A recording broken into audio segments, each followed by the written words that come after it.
I'm with Mike Schnapper with the Rockford Fire Department. Joins us every month. Mike, good to see you again. Good to be here, Tom. All right, this is kind of an alarming trend we're going to talk about. It's the fact that social media has influence on kids' lives. There's a dangerous trend going on. Talk about what that trend is. Yeah, so unfortunately, a kid in Texas, a 12-year-old, was repeating something that he had seen on TikTok and ended up catching fire. We don't want to talk about exactly what it was. We don't want to encourage more of that behavior.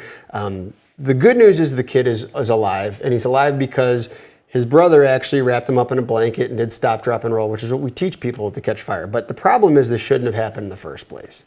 And the reality of it is, in this day and age, kids 13 to 17 are spending about 5 hours a day, 90% of them, about 5 hours a day on this social media, and they're usually doing it on their phones, which means no one except for them knows what they're looking at. There isn't that kind of supervision. So kind of what I wanted to come here and talk about this because is I want to make sure that we're actually getting involved in our kids, what they're looking at. I do this with my 12 and 14-year-old at home, and because the fact of the matter is there's no filter to what they can see, and I need to make sure that they're familiar with the fact that there is a responsibility to do the right things from what you see on I think the problem, and maybe you'll agree with me on this, is that a lot of things that look entertaining, that look fun, are in fact dangerous, and that's part of the lure. You start watching a video, it looks interesting, but it turns out to be very harmful. Absolutely, and what drives viral videos are something that surprises you, something that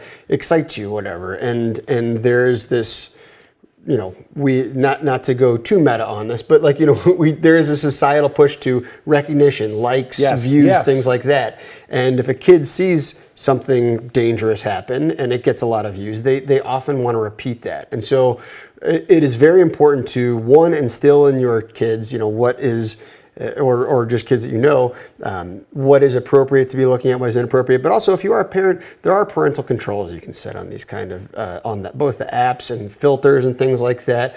My kids do not have a public account on thing. They have basically something they can look at what I tell them they can look at. Okay, basically. that's a good thing. And that kind of stuff, because there's the one, I can stand over my kid every day and tell them what to be on, or there are actually technological things that we can set up. Now, you have to keep revisiting them because my kids are better at technology than I am, and that's not unusual.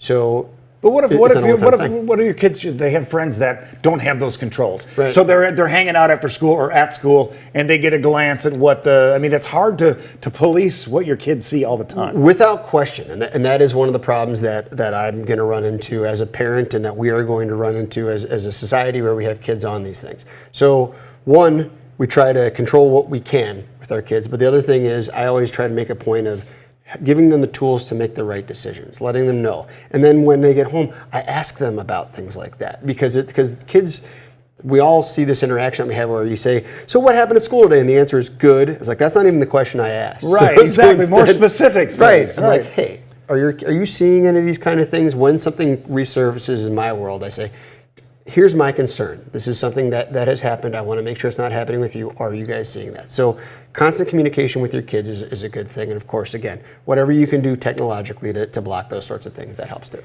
Do you think that kids don't get a sense of what's important, what's not important? We talked about, oh, that's a cool video. I'll give it a like. And they go, wait, that just contributed to the success of the video. So 100%, because their world, they're not worried about things like paying the mortgage or the larger issues and things like that. It's what gets me through this moment and what's entertaining. And that's something we have to just kind of instill in them. Great advice. Thank you, Mike. Always good to see you. Thank you, Tom, as always.